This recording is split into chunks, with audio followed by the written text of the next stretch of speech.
اگلی قسط کا آغاز اس منظر سے ہوتا ہے جہاں سلطان صلاح الدین فجر کے وقت مسجد میں تنہا بیٹھے ہوتے ہیں اور فضا میں عجیب سی خاموشی طاری ہوتی ہے۔ نماز کے بعد سلطان دیر تک سجدے میں رہتے ہیں اور ان کے چہرے سے ظاہر ہوتا ہے کہ دل میں کوئی بڑا بوجھ ہے۔ وہ آہستہ سے کھڑے ہوتے ہیں اور مسجد کے ستونوں کو دیکھتے ہوئے گہرے تفکر میں ڈوب جاتے ہیں۔ اسی دوران قاضی فاضل قریب آتے ہیں اور بتاتے ہیں کہ مختلف علاقوں سے آنے والی خبریں تشویشناک ہیں۔ قاضی فاضل کہتے ہیں کہ حلب، موصل اور دیگر سردار اب تک اتحاد کی دعوت پر خاموش ہیں۔ سلطان صلاح الدین سکون سے جواب دیتے ہیں کہ خاموشی ہمیشہ انکار نہیں ہوتی، کبھی یہ خوف کی علامت بھی ہوتی ہے۔ دوسری جانب قدس میں لادگائے تخت پر بیٹھا خود کو مضبوط ظاہر کرنے کی کوشش کر رہا ہوتا ہے۔ دربار میں وہ سخت الفاظ بولتا ہے، مگر اس کی آنکھوں میں بے یقینی صاف جھلکتی ہے۔ وہ جانتا ہے کہ رومی لشکر کے بغیر وہ قدس کو زیادہ دیر سنبھال نہیں سکتا۔ چاتیلن محل کے ایک گوشے میں شراب پیتا ہوا غصے سے دیوار پر مکہ مارتا ہے۔ وہ کہتا ہے کہ یہ امن اس کے لیے قید بن چکا ہے۔ اس کے ذہن میں صرف خون، آگ اور انتقام کے مناظر گردش کر رہے ہوتے ہیں۔ ادھر بالیان قلعے کی فصیل پر کھڑا سپاہیوں کی تیاریوں کا جائزہ لیتا ہے۔ وہ اپنے آدمیوں کو تاکید کرتا ہے کہ حج کے قافلوں کو کسی صورت نقصان نہ پہنچے۔ وہ جانتا ہے کہ اگر امن ٹوٹا تو اس کا الزام سب سے پہلے انہی پر آئے گا۔ اسی وقت ایک زخمی قاصد قلعے میں داخل ہوتا ہے اور خبر دیتا ہے کہ راستے میں مشکوک حرکتیں دیکھی گئی ہیں۔ بالیان فوراً پہرے سخت کرنے کا حکم دیتا ہے اور خود بھی گھوڑے پر سوار ہو جاتا ہے۔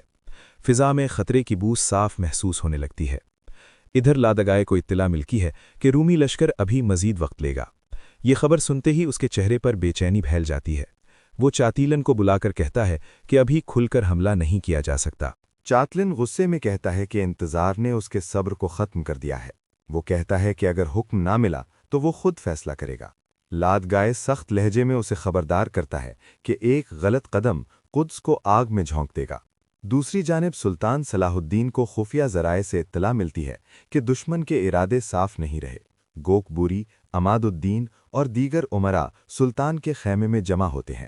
سلطان کہتے ہیں کہ وقت آ گیا ہے کہ ہر شخص اپنا اصل چہرہ دکھائے۔ سلطان اعلان کرتے ہیں کہ وہ کسی پر زبردستی تلوار نہیں اٹھائیں گے۔ جو اللہ، توحید اور امت کے لیے اٹھے گا وہی ان کے ساتھ ہوگا۔ یہ سن کر کچھ سردار نظریں چرا لیتے ہیں اور کچھ دل ہی دل میں فیصلہ کر لیتے ہیں۔ فاطمہ خاتون خواتین کے ساتھ بیٹھ کر دعا میں مشغول ہوتی ہیں۔ وہ کہتی ہیں کہ مرد میدان میں لڑیں گے اور عورتیں سجدوں میں۔ شمسہ خاتون کہتی ہیں کہ اللہ آزمائش کے بعد ہی فتح عطا کرتا ہے۔ قسط کے آخری مناظر میں چاتلن خفیہ طور پر چند سواروں کے ساتھ ایک حج قافلے کا پیچھا کرتا دکھائی دیتا ہے۔ اس کے چہرے پر درندگی اور آنکھوں میں جنون صاف نظر آتا ہے۔ وہ تلوار نکالتے ہوئے کہتا ہے کہ آج امن کا جنازہ نکلے گا۔ اسی لمحے منظر بدلتا ہے اور سلطان صلاح الدین گھوڑے پر سوار دور افق کی طرف دیکھتے ہیں۔ ہوا تیز ہو جاتی ہے اور فضا میں آنے والی جنگ کا احساس گہرا ہو جاتا ہے۔